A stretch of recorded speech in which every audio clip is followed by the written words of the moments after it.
Hi, everyone, and welcome to episode 131 of the Tick Bootcamp podcast. The title of today's interview is The Butterfly, an interview with performing artist Christina Ricucci. My name is Richard Johannesson. And I'm Matt Sabatello. Now, we named this episode The Butterfly because Christina was this nationally recognized dancer as a child. She was a child prodigy, and she was a nationally ranked and recognized dancer.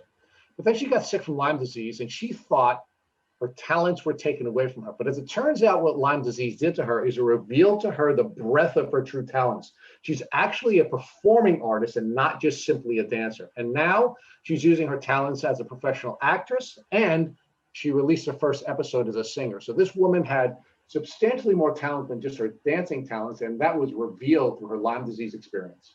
So Rich, what really stood out for me about Christina Ricucci's Lyme journey is the fact that she had so many things in common with other guests that we've interviewed.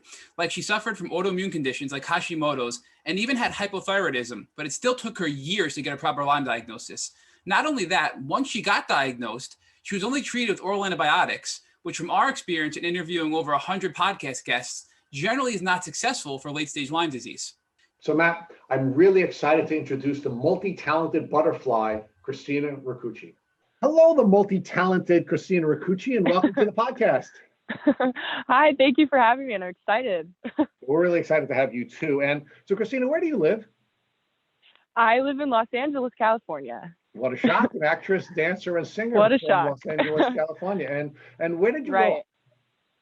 I grew up in Riverside, California, which is about an hour and a half inland from LA. So, but I kind of grew up traveling all over the place into LA and San Diego, but definitely a SoCal kind of girl. All right. So Christina, talk to us about when you first started to feel the symptoms of what you now know to be your tick disease. Yeah. Okay. So I was 14, and I just remember, 'cause at this point I was pursuing a career in dance, and I was dancing like 35 hours a week, constantly training, homeschooled, always in the studio, competing all over the country, training all over the country. It was very much like my whole life. And so when I started feeling these symptoms of just like extreme fatigue, brain fog, memory loss, just a lot of physical pain, a lot of joint pain, a lot of like muscle achiness. I remember it was hard for me to like walk up and down the stairs and just kind of like get out of bed sometimes. And I kind of just thought that, oh, maybe this is just because I'm dancing so much. My body's kind of run down. I'm a little tired. Like, oh, it's nothing, kind of just started off as that. And then all these symptoms starting to get a little worse. And I remember I would have like really bad days where I would feel a lot of pain in my stomach and then a lot of pain in my head. And I just feel like it would kind of rotate all throughout my body, like where I'm going to have the pain today. And and then eventually it just got kind of worse and worse till I had to stop. But yeah. So, Christina, why don't you paint the picture for us about what you were pursuing at that time? I'm assuming, and I may be wrong, that because you are now acting professionally, that you were on this path even during your childhood to become a performing artist. Yeah. So it's interesting because at the time, I always wanted to be able to pursue a career in the arts and every facet. I always wanted to act and sing and do everything and dance and choreograph, all of it. But the way my life was kind of headed, it was just very much just dance. And so I was just constantly in the studio, just training as a dancer. Had a plan to go to school for dance, wanted to get into a company and then hopefully like tour with that company, or maybe do something like with Broadway. It's just very much like I was on the path to be a professional dancer. And so having all of these like physical limitations at the time, it was kind of it was very scary because it was my whole life, and my body was literally my instrument. So when my body was kind of failing, it was like, all right, well, what am I going to do now if my body can't survive this? Like, where am I going to kind of turn? So yeah, I was definitely set up on the path to be an artist for sure. But and I feel very lucky to be able to still be in that world, where I am now, but kind of in a different way. So, Christina, talk to us about the type of successes you were having up until that time when you started to show the symptoms of your tick disease, because I understand that you were a competitive dancer and you were competing at some of the highest levels at that time. Yeah. Yeah. So it's kind of weird for me to say this, but yeah, I was definitely dancing at a pretty elite level, training all the time. I would get accepted into these. I just had a lot of really great opportunities at a young age, and so and I was very aware of that, and it was always very surreal to me. I was competing since the age of 4,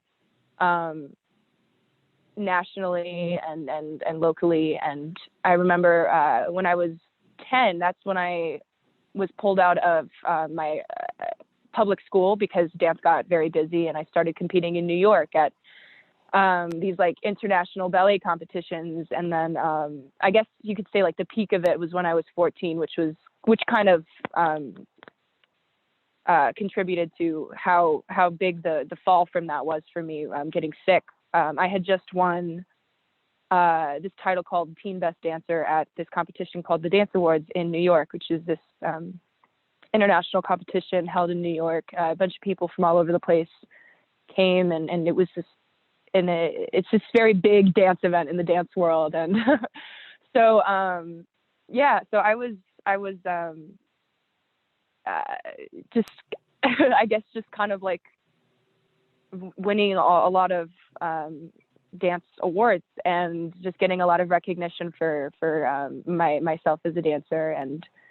And yeah, the dance awards was definitely probably one of the biggest moments in my life. And also those I also, when I was 11, I believe, I won this I won the official title, was like the gold medal champion of the world ballet competition. It was very intense.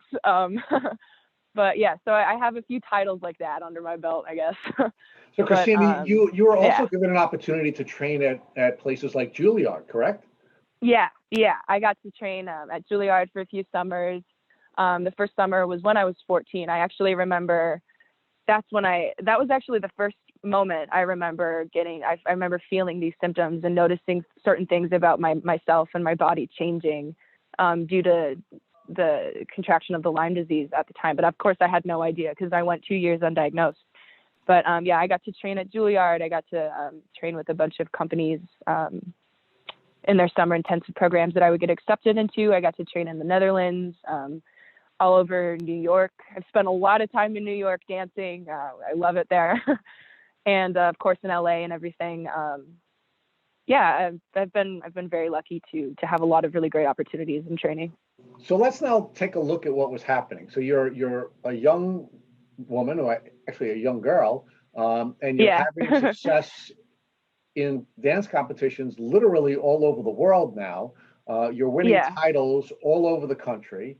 You're training with some of the most elite dance companies in the world, including Juilliard in New York. But you start to show symptoms of what you now know to be your tick disease. So talk about how your symptoms began to develop and how it was interfering with all the successes that you had between the ages of 11 and 14. Yeah. So I remember it all kind of started when I was 14, right after I literally won the dance awards. The next week I was at Juilliard for 3 weeks. And during those 3 weeks, I just started to feel increasingly just like exhausted and very, very fatigued. And again, I just attributed to, okay, I'm dancing so much. I've been in New York for like a solid 2 months just by myself dancing and working. Like I'm probably just a little run down. But then like the pain and I definitely noticed it started in my knees first. And again, being a dancer, you kind of just think, oh, this is just part of the job, you know? But it got worse and worse. And I remember I started to feel very foggy in my brain. I started to feel very depressed. I remember nothing changed about my diet, but I started to gain some weight and just had like little to no energy. And I just kind of felt like I was running uphill with like an elephant on my back. That's just kind of how it felt. And yeah, it was just kind of gradually got worse and worse. So, Just Christina, the pain and what did you know about ticks and tick diseases at that time in your life? absolutely nothing. Absolutely nothing. Being from California, I don't know, and the Lyme disease was never something that I was ever aware of. But I remember where I was getting treated for my Hashimoto's and hypothyroidism, which was what I was diagnosed with at 8. I was at this medical center in Torrance, California, and they had people there being treated for Lyme. And that was the first introduction I had to Lyme disease. I had no idea what it was. I was aware that a bunch of people were getting treated for it there, and they would have these, I would see them sitting all in this, hooked up to IVs and everything. And I was like, wow, that looks pretty intense. But I had virtually nothing. I had no idea about how a tick could, tick-borne illnesses in general. Yeah. So now, Christina, you are traveling not only in California, but you are traveling to many tick endemic communities. You are traveling to New York. You are traveling to the Netherlands. Both places have huge Lyme disease challenges. Were you aware that when you were traveling to places like New York, that Lyme disease was something you needed to protect yourself from? Not at all. Not at all. And I remember when I did find out about it, they said, oh yeah, just kind of stay away from those foresty areas. Make sure you have your bug spray, your repellent and everything. But I never thought, like when I would go to these places for dance, I would be in the city, I would be, in these places that you would not really expect. But so it was never something that crossed my mind at all. Now, Christina, you've been able to accomplish a great deal, and we're going to talk more about this at the end of the podcast in the artistic community. But when did you begin to start to think that I have to pivot from my dance aspirations to other artistic aspirations? Was that happening then when you were 14, or did that happen later? I would say it started when I was 15, because my birthday's in September, so that summer, after I had won the dance awards, part of winning that title was I had to travel with these 2 dance conventions and represent them as their teen best dancer. And so I would be working, like I would get on a plane every Thursday, work Friday through Sunday, get on a plane back to California, start my training again at the beginning of the week, and then repeat again for just like months and months. And growing increasingly tired and just more and more pain, and just feeling sicker and sicker, and feeling like part of my job was to be able to pick up choreography very quickly and demonstrate it to other people so they would watch me. And I remember it was very hard for me to remember things and to remember choreography, and that was like my job. And I remember just feeling very discouraged because I felt like I wasn't doing my job, and I couldn't, and I had no idea why. And I had always had a fascination with acting and music and everything ever since I was about 8. I remember talking about that in school and with my family, and how I always wanted to pursue that later in my life. And I remember once I started getting sicker, and I had to stop going to these conventions every weekend because I wasn't feeling well at all. And I felt like I was just kind of pushing myself to be okay, but I really wasn't. And I definitely think at this point when I'm 15, it was in those moments that I was like, all right, maybe I can start to open up my mind. It really started out as like, okay, how can what's an artistic outlet that I can turn to in this moment where I'm not able to dance? And it just kind of became writing, music, acting. I would study like Shakespeare and just in my downtime, and I almost felt like it was kind of a secret. I felt like I wasn't really allowed to to kind of be upfront with that, because I was so known as just the dancer, and I had all these other fascinations with just just art in general. So I think at about 15, that's kind of when I started to think, all right, maybe this is like an opportunity for me to kind of explore these other avenues of art. So Christina, looking back now, was there an event, or can you recall a tick bite that possibly gave you the symptoms and started off your Lyme disease that made you feel sick at this point in your life when you were 15? Yes. So So when I was 14, I went on a cruise because my sister works on the Disney Cruise Line. So my family and I went to go see her. And this is where I think I might have gotten it, because immediately after I got very, very sick, and it was never really the same after that. We were on this excursion. We were horseback riding in the jungle. And I remember what I was wearing. I was wearing like these long black jeans and a tank top, and it was very hot. And we had all put bug repellent on, and I didn't think to put it on my legs because I had jeans, and I was like, nothing's going to bite through my jeans. Like that would be kind of crazy, right? So I just kind of put it on like all the areas where I had skin exposed, and go on this excursion. I get back the next day. I wake up, I go to the bathroom, and I see on the backs of my legs, I have just like I gotta say like probably like 200 bites on the backs of my legs. And I thought, they looked like they were mosquito bites, and they all kind of started to like welt into one big rash. And so it was hard at the time to identify if the tick was in there. But later, looking at like reviews of the place that I went, there were some complaints saying that people had tick bites. They got tick bites from the horses. And so right after that, I got very sick. I had like flu-like symptoms, fever, and got very, very sick. And once we got back home after the cruise, my mom took me to the doctor, and they gave me this steroid to kind of, I don't know, I guess just try to stop all the inflammation that was happening. But in the end, I think that was the thing that kind of triggered the Lyme disease, if that's even possible. But that's the moment that I ever noticed any bites at all on me. I never found any tick on me, and I never thought to eat. Again, Lyme disease was never something I was aware of, and my family was never aware of. So it was just like, very ominous. So Christina, your doctor, when you went back home that your mother took you to, this doctor decided to just give you steroids to suppress your immune system and control the bites that you had on your leg, but never mentioned the Lyme disease or a tick bite, never mentioned that could actually make you worse or hurt you if that were a tick bite in Lyme disease. No, nothing of that. Nothing like that at all, which is wild thinking back to it. And Christina, you mentioned that you feel that was sort of the trigger or the turning point in your health. Do you mean that the steroids suppressed your immune system to really fight off or combat the bacteria from the tick bites, like the Lyme bacteria? And as a result, the Lyme bacteria took over, and you started to get sick because of the steroids and the tick bites that you think you got on that cruise? Yes. I remember. I just remember my health declining pretty quickly right after all of that happened. Right after the bite. Right after I got home. Right after they gave me the steroid. And it definitely was never the same after that. So talk to us more about how your symptoms developed.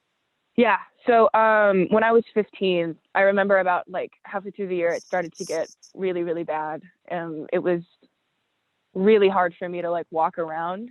I remember the very last day I was in the studio before I went to the hospital, because I remember like I had a lot of people around me that, again, had no idea about Lyme disease and had no idea about like the severity of my situation. So I was definitely being pushed to keep dancing. And, because I was getting older, I was, getting ready to audition for all these schools and audition for these companies. And like, there was no time for me to stop. And I remember it got to the point where my hips, not only did my like knees and all my joints and everything, but my hips were so bad. It hurt so bad. It was hard for me to like lift my leg to take a step and walk, let alone like hold my leg in the air, like effortlessly. Like, so I was just kind of like, all right, I am using every bit of strength that I have right now to get through this. And I was actually filming a video audition for the Juilliard Summer Intensive the second year. And I just had to film like 2 minutes of my solo piece in addition to some ballet. And it was like, all right, you just got to get through this. You just got to get through just 2 minutes, and then you can collapse, you can die, But it was starting to, I remember the joint pain got so bad. It was hard for me to move my elbows and my knuckles and my toes, and my hips were just really, really bad. And and the pain in my head, which I still feel every day to this day, that I get very bad, like migraines, I guess you could call them. It was just all around, just a huge amount of pain, physical pain, and also just fatigue. It was just like very, very hard for me to get through 2 minutes of dancing, which is weird since I would be dancing like 15 hours a day at least. And so it was just like a huge change. And I knew that something was very, very off, because that never happened to me before in my life. And at this point, it didn't feel like I was just burnt out. It felt like something was wrong with me, and I just didn't know what it was, and nobody else around me knew what it was. So it was a very frustrating experience, but yeah. So Christina, what were your doctors saying? Because now your symptoms are even worse.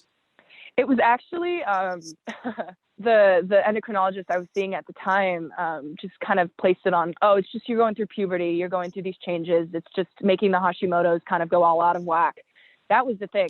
They all thought it was, my doctor thought it was just my hypothyroidism, my Hashimoto's just like going haywire and just having this crazy effect on my body and my energy levels and my ability to function and to do what I needed to do. They really thought it was that, and due to puberty, because I was kind of at that age, and I was like, this is so weird. This does not feel like what I imagine puberty is. Like, none of my other friends are going through this. Like, what do you mean? And so it was, they had absolutely no idea to think that it was Lyme disease at all.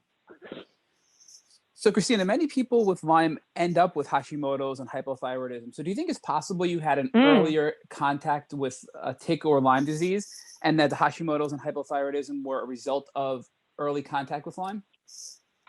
I've never really thought about that. I think, yeah, it could be a possibility. I was diagnosed with Hashimoto's and hypothyroidism very young, at the age of 8. I remember going, like, I just vaguely have these memories of just constantly going to doctors at 6, 7, and them not really knowing what was wrong with me, because I would have these very intense like mood episodes and the descended thyroid and everything. And it's very possible that could have been a tick, but again, I had no idea of the disease at the time at all, and certainly my family didn't as well. But I do have to say, like, right after I got those bites when I was 14, I became sick like never before in my life. And from there, it was never really the same. So, I don't know, that could be a possibility, but I guess it's just kind of a mystery. It also seems like, Christina, that certain attributes you had were causing your doctors to dismiss maybe the underlying root cause, which was Lyme at the time. That's correct. It took very long for anyone to ever think, all right, maybe we should be looking elsewhere for the problem, for what, the root of the problem really is. For the longest time, it was a lot of, I don't know why I'm feeling this way, and I don't know how to explain this to anyone. And everyone around me is just saying that it's puberty, and that it's my Hashimoto's, and that it's the fact that I'm dancing so much and I'm probably overworking myself, and all of these things. And nothing about it was, oh, maybe you actually have something else going on that's causing all of these, this spiral of your health. So yeah, it was definitely, I think a lot of it was definitely placed on my pre-existing conditions, and just kind of my age, probably, for sure. Because at the time I remember going to these doctor's appointments being so scared. I felt like I didn't know what to say. I felt like I couldn't really speak up, because I didn't want to be told that, I was just imagining it. And, looking back now, I kind of, knowing what I know now, obviously I know a lot more about Lyme disease now than I did back then, but yeah, I would have definitely not been as hesitant to really just kind of say everything that was going on with me. But I remember the mentality was like, all right, let's just get this under control so we can go back to dance as soon as you can. So Christina, it seems like you had the odds against you, right? Looking back, for somebody who's in a similar situation that you were in, what advice would you give them to shortcut their diagnosis so they don't have to wait as long as you did to get their Lyme diagnosis? Yeah, well, I would say I definitely would not be afraid to just speak up and say everything that's going on, because unfortunately a huge part that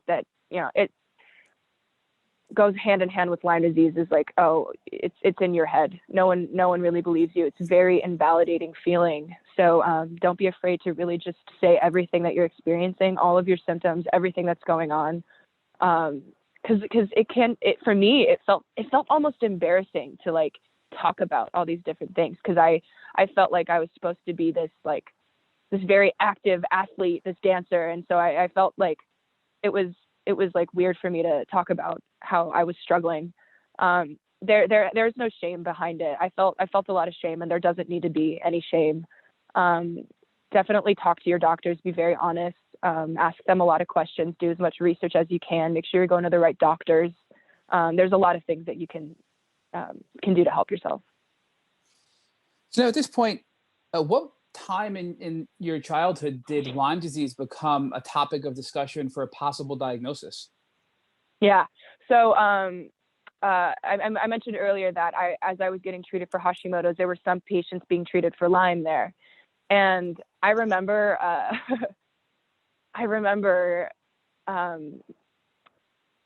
my doctor was like, you know what, after all of these tests, after like literally 2 years of going to see this woman like weekly, getting evaluated all the time, like I'm trying to figure out what it is, what's going on, why I'm getting sicker, what's going on, what's happening.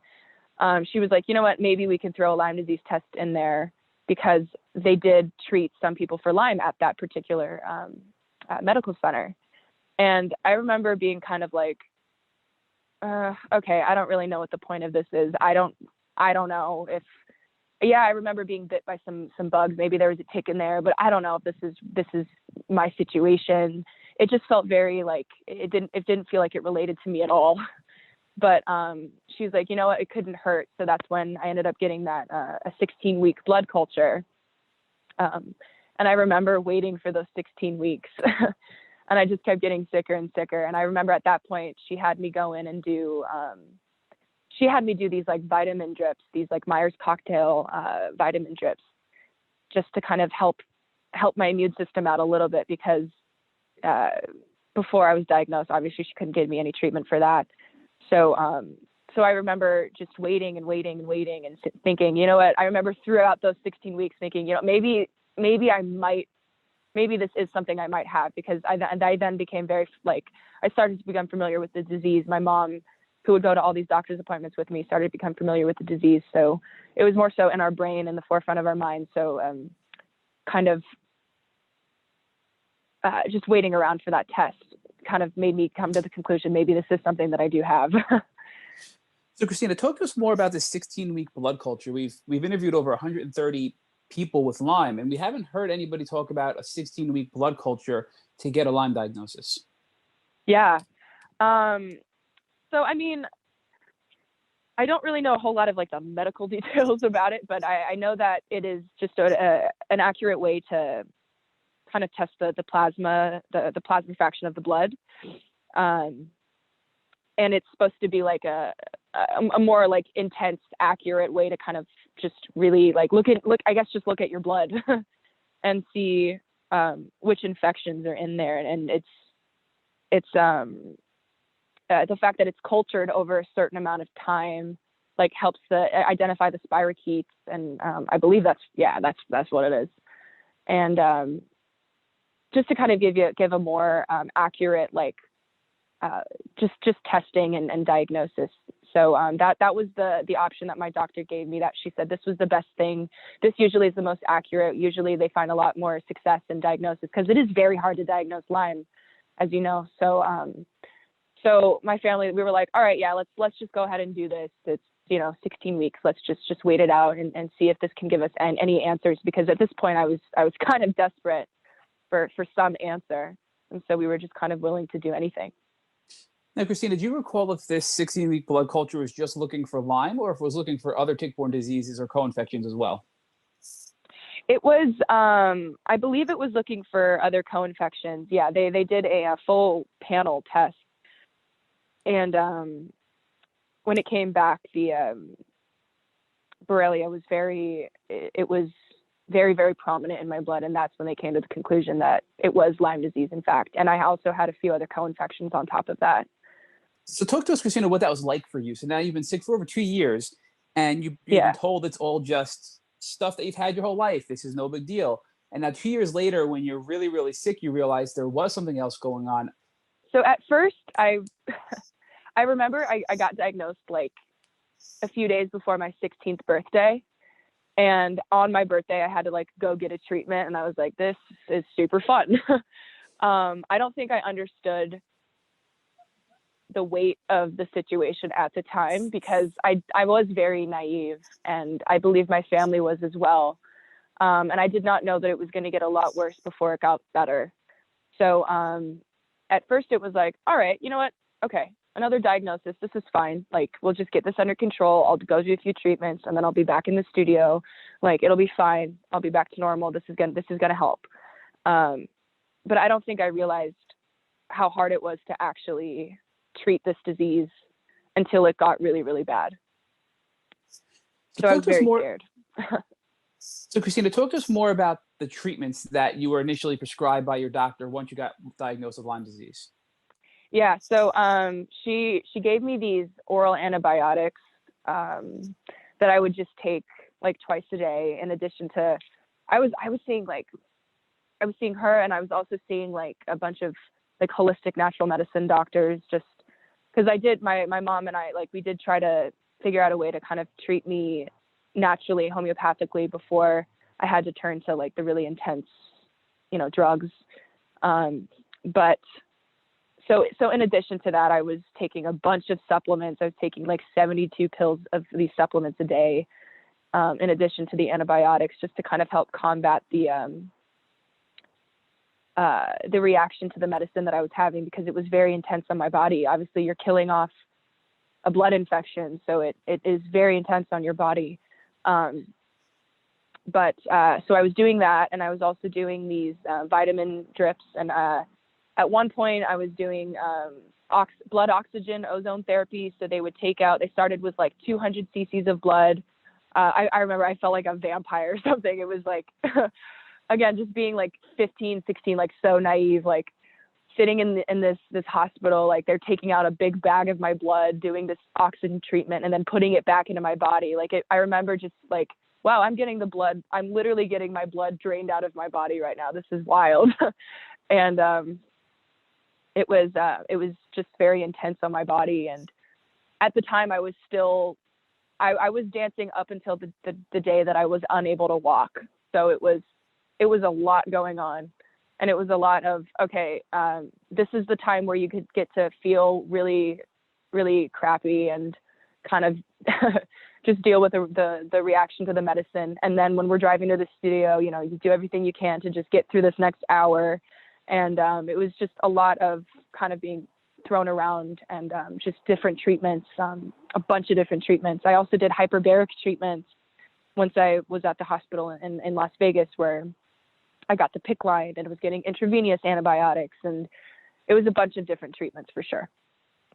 So Christina, I just want to point out that you had such strength, and this sort of treatment would have knocked anybody on their butt, but you were so strong that you continued to dance and move on with your life while getting this extreme aggressive treatment for Lyme disease.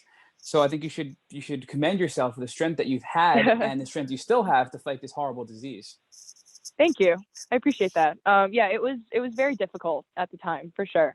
And I do think, looking back, I do wish that I would have listened to my body a little bit more and spoke up a little bit more when things were just a little bit too much for me, because it did get to the point where had I stopped dancing a little sooner, I think it would have lessened the impact of how bad it got for me.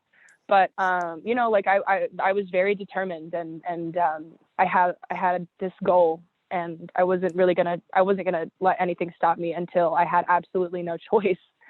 And yeah, it's kind of ended up what happening, but it was the best thing for me at the time. So let's talk a little bit more about your initial treatment. Yes, it was the oral antibiotics, the herbal supplements, the vitamin drip, and then also at this same medical center, that's when they did the blood oxygen ozone therapy to the blood, where they would take it out, clean it, put it back in. I was getting all of that. It was kind of like adding one different treatment onto the next. week by week. And which of these treatments do you think helped you the most in the early stages of your treatments? In the early stages, to be honest with you, I don't really know that any of those treatments really helped me in the early stages. And I remember it being incredibly frustrating because I felt like I'm doing all of these things. Why am I getting worse? Why is this not getting better? But I think also that was because I wasn't focusing 100% of my time and energy to my health and getting better. It was split between that and also my responsibilities with dance and school and everything, of course. But I would say that in that time in my life, the treatments that helped, I would say that the number one was probably the blood oxygen. That was, in my mind, the most helpful. But later in my treatments, I think those later treatments I got after I was 16, I think those ones definitely were the ones that really kicked it into first gear. Like for me, I really had to focus in on just my health and my health only and get the best treatment that I could. And I think from there, that's what I found a lot of healing. And when you say the blood oxygen therapy, that's the ozone therapy you were referring to earlier that you got, the IV ozone therapy? Okay. Yeah, the ozone therapy. Yeah. And do you recall the types of antibiotics you were on? You mentioned it was more than just one antibiotic. I'm so bad with these names. One of them was Recefrin. The other one was, I cannot remember. I think it started with a C. I was on several different ones, but I remember those two I was on for the longest. Yeah. Sorry. And what was the trigger for you and your doctors to decide that you needed IV antibiotics? Was it when you said you could no longer walk and no longer dance? Was that the life trigger that caused your doctors to say, hey, you need IV antibiotics at this point? Actually, I was still dancing while I was getting the IV antibiotics. I would go in like a few times a week and get these IV antibiotics in the morning. And then later in the day, I would go to the studio and train.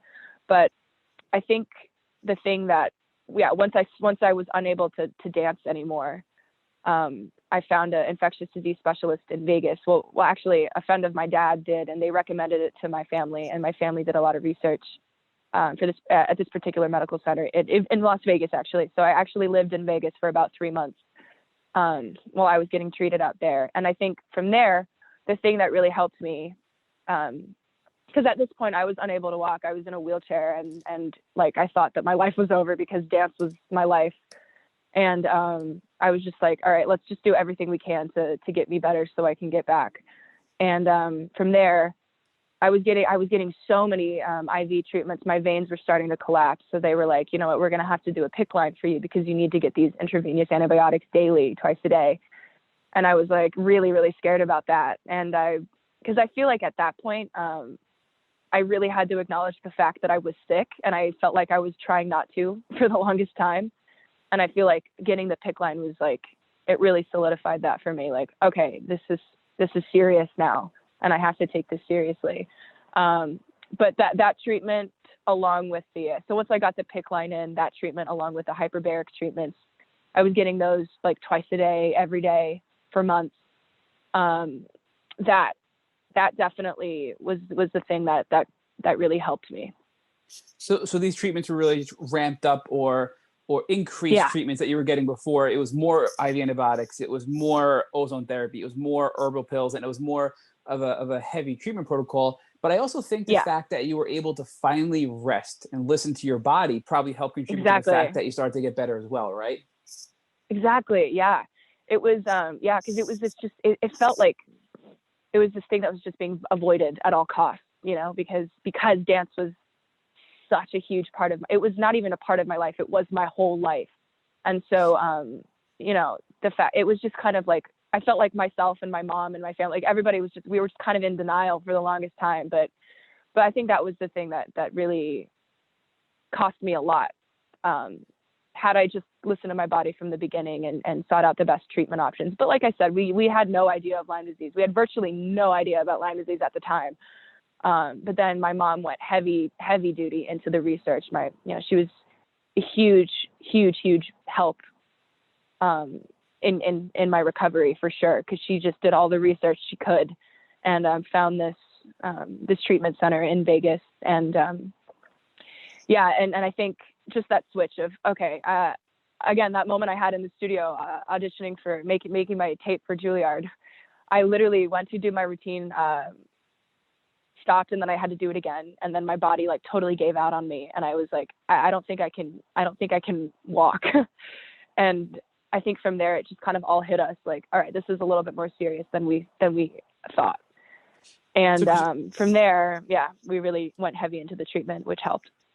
So Christina, it seems like we hear a lot from people with Lyme disease that Lyme really shatters their identity. And it seems like your identity, or you believed your identity, was that you were an athletic dancer who was really good, probably the best at what you were doing. And you think that prevented you from really stepping back and removing yourself from that situation to heal. Absolutely. I definitely agree with that for sure.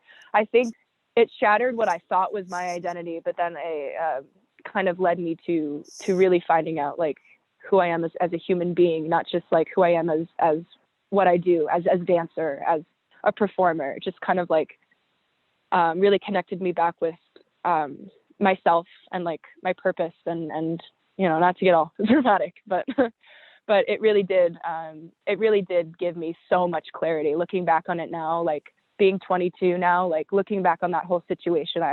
I'm actually so incredibly grateful that it happened the way it did. As hard as it was the hardest thing I've ever gone through in my life, but it was one of the best things in the end. It was one of the most rewarding things too, as well. And I think that's something that everybody with Lyme disease who's able to kind of come out the other side can find a similarity in. Like, I think we all can relate to that journey as a whole. So I think, Christina, you just hit on another, and there's just a ton of brilliant Lyme hacks so far in your interview. But this Lyme hack is to not hold on to your false identity, which is your career or your hobby or your passions, and to focus on your healing and who you are at your core. And by doing that and holding on to these false identities can actually make you worse by not giving up and letting your body heal. Yeah, absolutely. I was so stubborn. I was like, no, this is, I cannot be a sick person. I can't not be a dancer, you know? And, I think it just kind of like knocked me on my butt, like very hard for me to realize that. And I'm very glad that it did, because, you know, I realized that you know, it was very much a false identity. It was almost like not even an identity at all. It was so just wrapped up in this falsehood of like what I thought that I was supposed to be. And yeah, definitely, I think definitely just looking in the mirror and being like, all right, this is what it is. I have to deal with it, and I have to just listen to my body. And I've that whole experience has made me so much more in tune with myself and my body, and mentally and physically, all of it. I feel so much more connected, and I know when you know, when there's a flare up happening, I know what to do. I know like how to handle myself now. I know what is safe to push through and what is not safe to push through. And what could, it's definitely given me a lot. So Christina, can you talk to us more about the hyperbaric oxygen therapy that you received? Because many people reach out to us and are interested in this treatment. Definitely. I'm not gonna lie. I was very nervous to do it for the first time. Because it is kind of intimidating looking at it. It is a little scary, but I not only do I think this was like a huge factor to my healing for sure, the combination of the hyperbaric plus the intravenous antibiotics, those things, I think, like really kicking into that gear. I think that those things definitely, it was worth it. It was worth kind of like dealing with it. But I do have to say, I did so many of these hyperbaric treatments. Like, honestly, after like the first two, I got very used to it. It honestly became kind of like fun, might I say. It was maybe not fun, but honestly, it was just like, all right, mind over matter. I have to just kind of not freak myself out. You know, if you are a claustrophobic person, maybe this is not the option for you. But, you know, if you can deal with it, then, you know, they give you the place that I went to, they gave you like a movie option to play, or like you could watch a TV show. So I would just watch Friends, and I would sit in this hyperbaric treatment for, you know, the whole session. And it was, it became like, you know, you wear comfortable clothes, they give you a pillow. Like, it was honestly, it got to the point where I was like, all right, this is not too bad. It wasn't too bad. But the first few were definitely a little bit, it was just jarring because it's like, this is such a strange treatment. But it was very, very helpful for me in the long run. Now, talk to us more. You mentioned you were in Vegas for a few months. What was it like at the tail end of your trip there for this aggressive treatment? Yeah. Okay. I remember I started to slowly feel a little bit better day by day. I felt like I was, and I noticed that because I was slightly more active. I was able to like walk around, and my mom and I would walk around Vegas together, and you know, just to kind of get my body moving and slowly and gradually. And then there was this 1 week that was just like probably definitely this was probably like the worst, sickest week I've ever had in my life. They wanted to test my spinal fluid to see, first, I don't even really know. It was for some reason they wanted to test my spinal fluid to see if that was contributing to the fact that I was having like really, really bad pain in my head. And so I went in to go get a blood patch. And so something went wrong with the treatment. My spinal fluid ended up like leaking to my brain, which put me in like, I can't even explain to you how bad the pain was. It was the worst pain I've ever been in my life. I couldn't move an inch without like throwing up. I had to have every room pitch black because any sign, like even the light on my phone was just like excruciating. I couldn't move. It was crazy. And I was like, all right, what's going on here? And so then I had to go back to the hospital. They found out that it was leaking. And then they gave me a blood patch. I was back in the wheelchair for a little while. And I was like, well, this kind of sucks. I'm back to where I started. But then literally like a week later, they had me keep my PICC line in for a little while longer due to this hiccup that I had. And but very soon after that treatment, like I remember I started to feel significantly better, and I was able to walk. I was able to, you know, do more than I had been doing in the last 4 months, you know, being in Vegas. And I remember I got my PICC line out, drove home, and then the next day I was in the studio, which probably wasn't the best thing. But I was just very eager to get back, and I felt like I was okay enough to get back. So it definitely got a lot worse before it got a lot better, but it did get better, and I'm very lucky for that. So, Christina, it sounds like all of this aggressive treatment that you were doing finally was starting to work and get your body stronger. And although you had this hiccup or this mess up that you had with the spinal tap or the spinal fluid test you did, Yeah, that your body was actually better. And as a result, you got through it pretty quickly and recovered from that. And then were able to go home and go back to doing things you could never have done a few months before that. Yeah, it was crazy. It was like, what is happening? It was this crazy whirlwind of like, I was starting to feel better, and then I was like the worst I've ever felt in my life. And then like by a few weeks I was like out, and the PICC line was out of my body, and it was like the weirdest thing. the transformation that happened. It was wild. And now this is going back probably, I would say, 7 or 8 years ago that you came back from Vegas, right? I was 16, so yeah, so it was a little while ago. Walk us through, what was your life like at that point? Did you go back to your normal life? I definitely did not go back to my normal life. My life was 100% changed in so many ways. My body was so much different, physically and mentally. It was weird. I was very, I still have that competitive drive in me. And so there was that part of me that was like, all right, I have to do this. I have to, you know, get back to where I was. Like, people are going to expect this from me. I'm going to expect this from me, but also struggling with, wait, I don't want to push myself too hard, because I don't want to have any relapse, or I don't want to have any injuries or anything like that, or push myself past, you know, the limit that I was, you know, was set at. But Yeah, it was very different. I slowly started getting back into dance. I I decided that I wanted to go back to public high school because I'd been homeschooled since 6th grade, and I got out of the hospital my junior year. And then that summer I was like, you know what? I think I want to go to public high school. I want to know what it's like to be a normal teenager because everything about my life was so abnormal.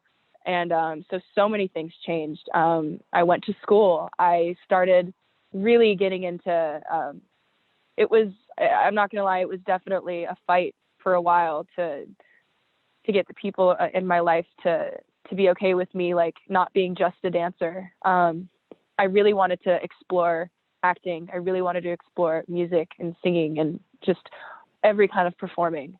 And I thought that this was the perfect opportunity for me to do that. And it was, and it is. So many things about my life have changed greatly. So this was a point, you're 16 and you took control of your life. Although you had all these influences telling you that you had to go back to dancing and that had to be your life, you were saying, no, I want to look into acting. I want to go to high school. I want to do the things that I want to do. And I'm not going to let you tell me how to run my life. And I think that probably mindset helped you as well when you returned, it sounds like. 100%. Yeah. I just felt, so I remember when I turned 17, I got very, very into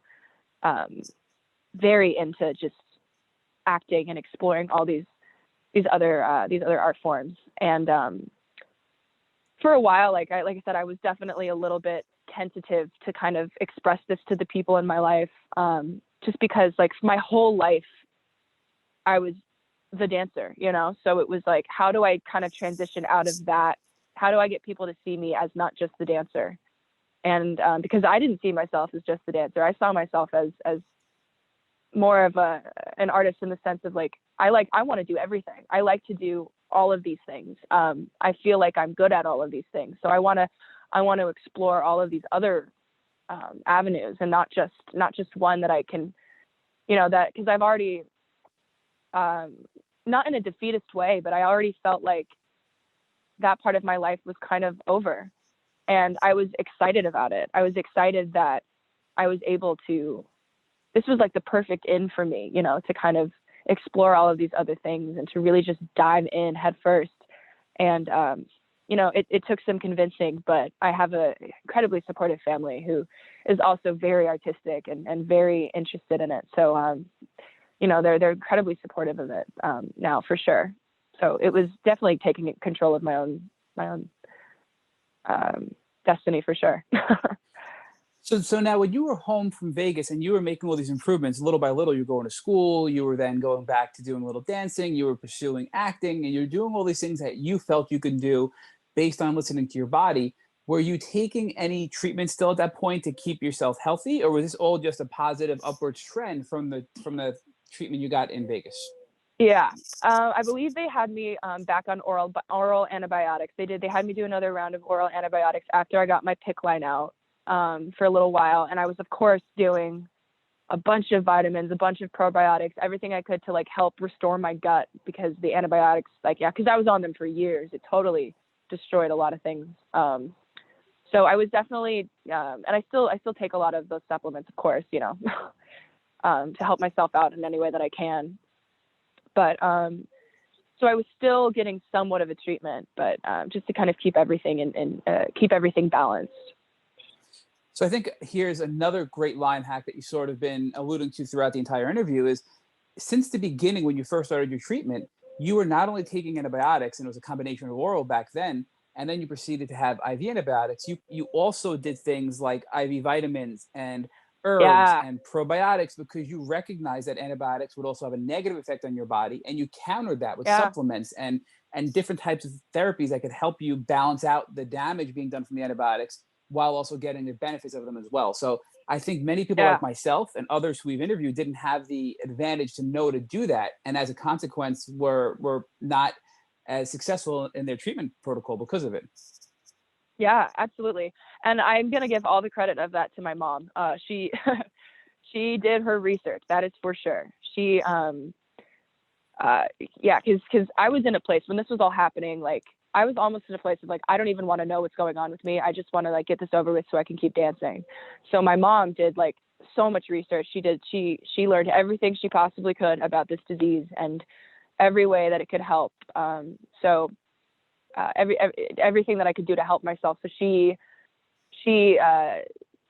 had me taking all these probiotics, these supplements, these herbs, everything that I could do to restore what my body was being depleted of, and just kind of replenish the things that I was losing. And I think that was a huge help for me. And I would definitely say to anybody dealing with Lyme disease, like, make sure that you definitely are taking your vitamins and giving your body back the things that your treatment is killing off. I think that is very essential. So Christina, was there any point where you had a setback or a relapse?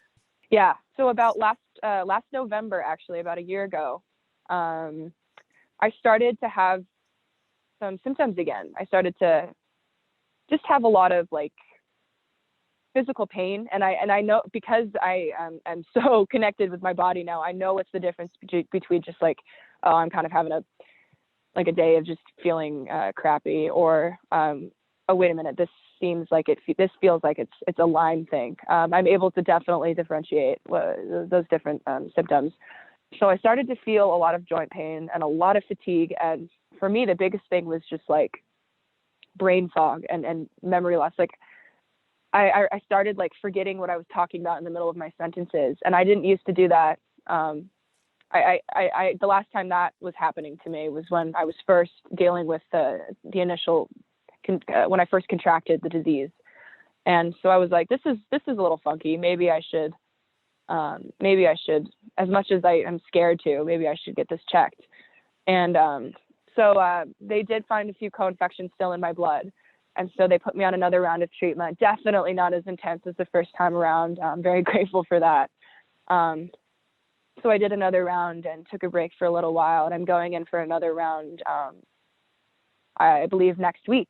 So, so we're back at it again, but it's much different now. So talk to us about the improvements you made. Yeah, I feel good. I feel,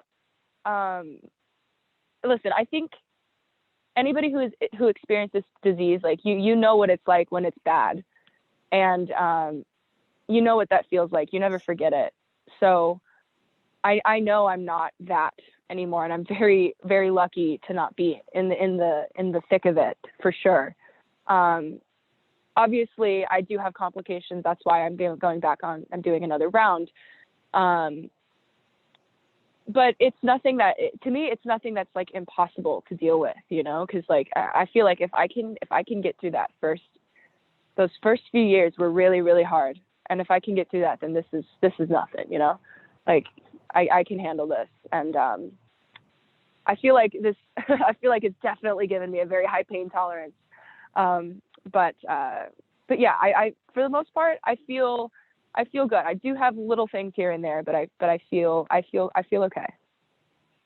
So Christina, I'd like to talk with you about the death of the dancer and the rebirth of the artist, and what that process was like for you. Do you really believe that you, as you and Matt were talking about earlier, the dancer died, or was this really just a process of you sort of discovering your superpowers? Oh, interesting. I feel like it's maybe a little bit of both.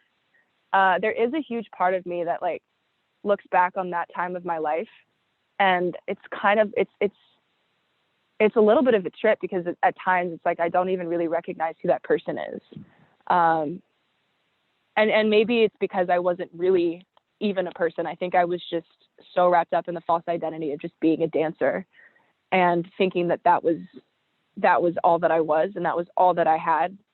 And I think in a way that kind of, this whole thing had to happen for me, that whole, I had to go through that whole experience, that whole process. So I do think that there is a little bit of like the little bit of that element, like the dancer in me died for sure, but that needed to happen in order for me to find, like, I think my true calling, which is everything that I'm doing now, which is a little bit of everything. Dance is still very much a part of my life. Yeah, it's very much a part of my life still. It's just in so much of a different way. and it's in a beautiful way. It's so much more enjoyable for me now. And I think that's because I'm able to use all the other art forms and kind of like create this, kind of see how I can bring my acting ability and my musical ability into my dancer self. And it's kind of how all of these can play off of each other. And I think that that experience of losing the dance really did lead me to find the true my true purpose, for sure. So, but Christina, I'm really wondering whether or not the dancer really did die, or whether or not the dancer and whether or not the dancer was a false identity, or was it just sort of another presentation of the gifts that God had given you? And because you were focusing on one element of those gifts, you didn't give yourself the opportunity until you had gone on this more challenging journey to see the I guess the more vast gifts and the more vast superpowers that God had given. That's really interesting. This is crazy. I've never really thought about it in that way. I mean, I can say, looking at my life now and the way I approach my work now, dance has given me so. It has given me so many great tools to bring into these other art forms that I do. So I do bring that dancer mentality into a lot of the things that I do with acting now, and the way I listen to music. It's so I think you might be right. I think you might be right with that. I don't think the dancer in me is dead at all, actually. And this is crazy thinking about it, because I do use a lot of those elements. I definitely kind of like I said, with that crazy drive and that motivation that every dancer, at the caliber that I was at has, like we all have that really intense drive, and I feel like I bring that into a lot of the acting and everything. So I definitely think that it kind of opened up. That definitely is a huge part of me, and I don't think it's completely abolished at all.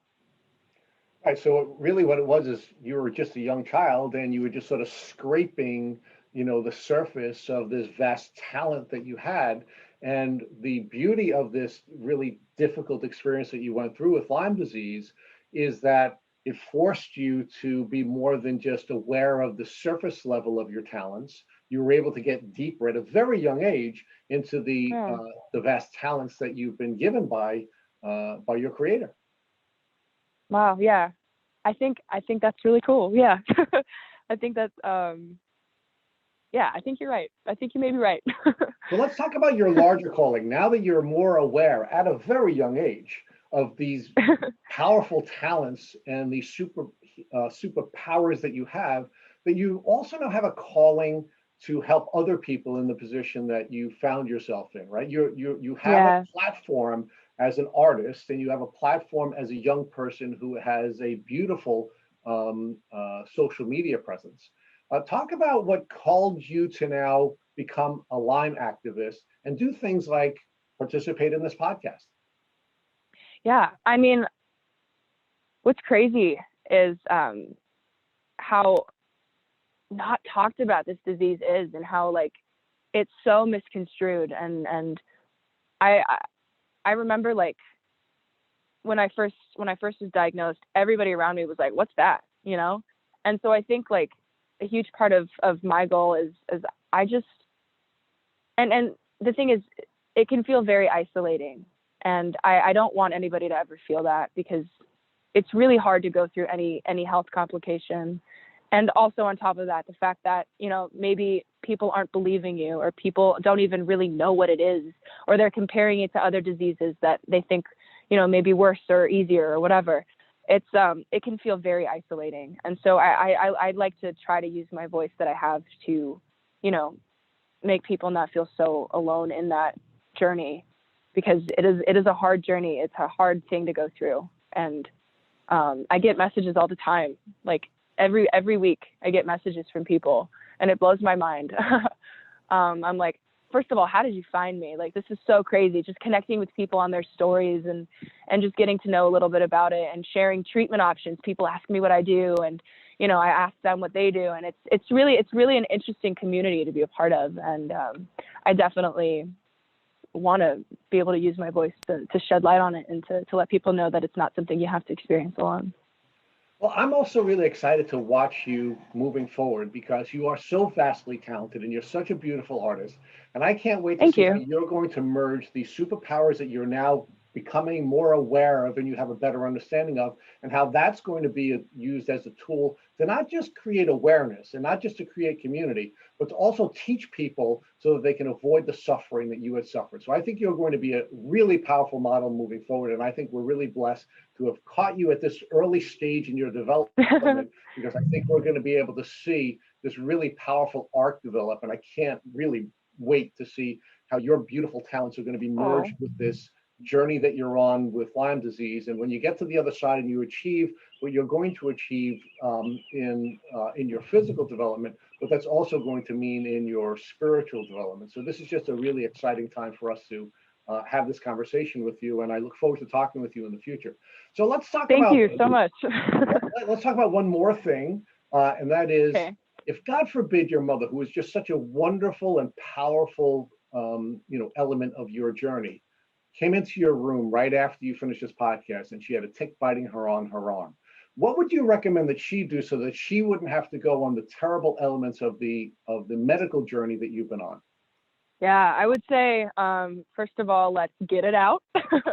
Let's get it off of your body. Save the tick.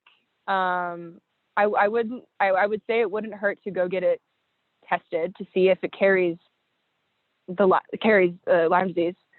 And definitely, like, go to your doctor, go to an infectious disease specialist, call somebody, get as much information as you can, try to get seen, try to get tested, see if you have the bullseye rash for sure. But also, you know, like for me, it wasn't identifiable on my body. So it's really not like there isn't really one protocol that needs to be implemented. I feel like if she were to come in and have this approach with this problem, I would say, let's go to the doctor, let's go get this figured out. Just make sure everything is under control as soon as possible before it can start to develop in your body and grow.